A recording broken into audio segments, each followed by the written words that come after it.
Hi guys, welcome back to my channel, Moving with Skinny. Today we're here in Maritzburg College to meet up with an old friend, Neil. Come through.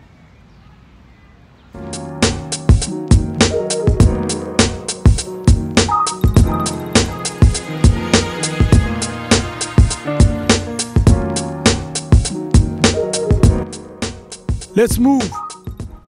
And yeah, Neil, welcome. Thanks, bro. To the channel, Moving with Skinny. Yeah. Something new. Very cool. Yeah, just give us the intro, like, who is Neil, what do you do, where are you based? Who is Neil? So, my name is Neil van Biljon. I'm a qualified sports physiotherapist. I work with, here at Maritzburg College, I'm the co-director of the Health and Performance Institute here in Maritzburg, Enhanced Physiotherapy.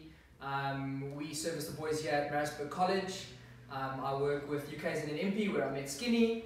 I work with the Sharks Craven Week team, and yeah, I've had a little bit of experience with a couple of national sports teams.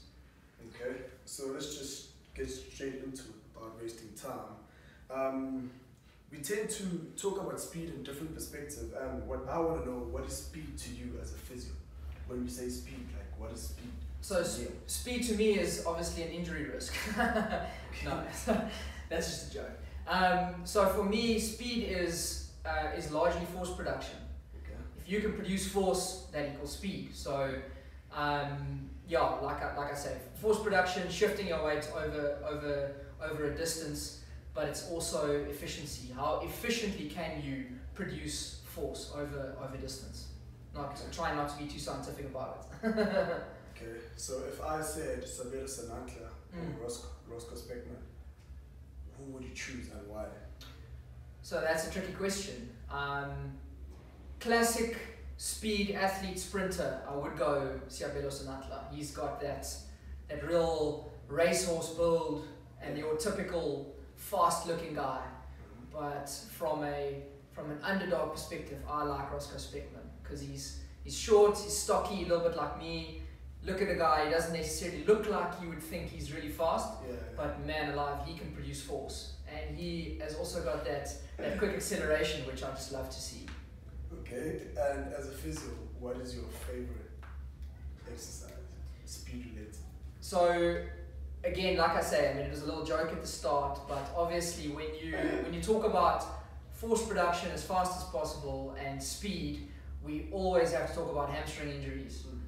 So when I have to pick my favorite exercise or stretch for speed, it's got to be the Nordic hamstring curl. Okay. The Nordic drop, just because it's got between some studies say 60, other studies say 85% chance of reducing your hamstring injury risk. So the Nordic hamstring exercise has got to be my number one for speedsters. Check that out, Nordic exercise. Yeah.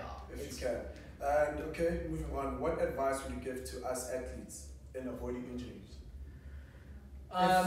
Randomly, a random guy just asked you on the streets, like the one important thing. You can't go wrong getting strong. You got to get stronger. The more strong you are, the more you can produce force. The faster you get, the stronger your muscles are, the more stable your joints are, the less chance you have of getting injured.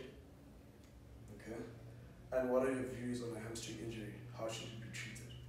Since that's one of your concerns. Well, yeah, it's my biggest concern. Yeah. So I think we've got to stop treating hamstring injuries as time-based recovery, and the most modern trends are that we look at hamstring injuries on a functional basis. You've got to hit functional markers along your. So number one, if you've injured your hamstring once, the chances of injuring your hamstring again are huge. If you don't see your physio or your sports physician or your biokineticist or someone like that, a little bit of just shameless self-promotion, you've got to get to your physio. And your physio has got to progress you based on functional markers and strength markers, rather than saying, Skinny, you're out for 6 weeks. We've got to say, no, cool. We've got to first hit pain-free single leg squats, then we've got to hit pain-free 75% sprint. You know, you've got to get functional markers rather than time markers. Yeah. Okay, valid. And then, well, this includes me too. As a fast athlete who's all about speed, should I train more or warm up more compared to your average athlete? So should I be doing the same as a soccer player, since I've got more interest in speed?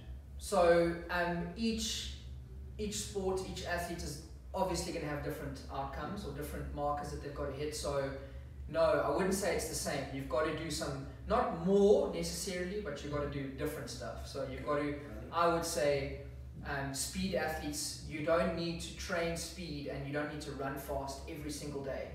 I would say if we're going on how many sessions a week you want to do of speed, you've got to limit it down to 1 or 2 sessions a week, because you've got to give yourself the time to recover your tendons, time to recover your muscles. So you've got to get bang for your buck out of 2 sessions a week.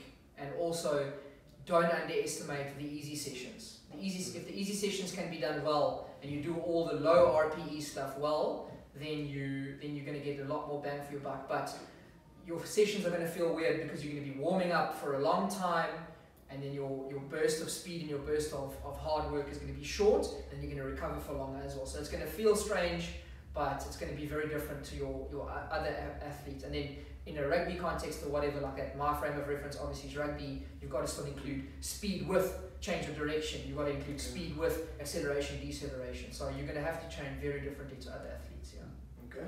And then my last one. What's your take on athletes who take recovery into their own hands? If funds are an issue, what should one do? So that's extremely easy. Number one rule, it is how we recover best. It's God's gift to every single athlete, sleep. It's free. You've got to hit your 8 to 10 hours. It's the time when your body repairs the damage you did in your sessions. If you're low on funds, you don't let guys sell you gimmicks. Just maximize your sleep. That's the first place to start and how to recover. Sleep, sleep, sleep. Yeah. Okay. And that's it, guys.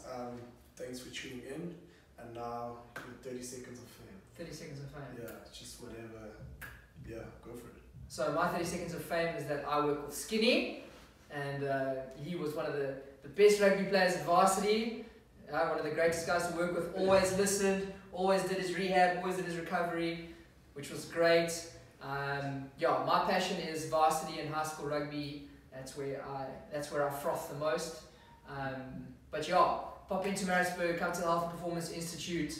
We've got good coffee, we've got good advice, and we've got decent conversation. Thank you, guys.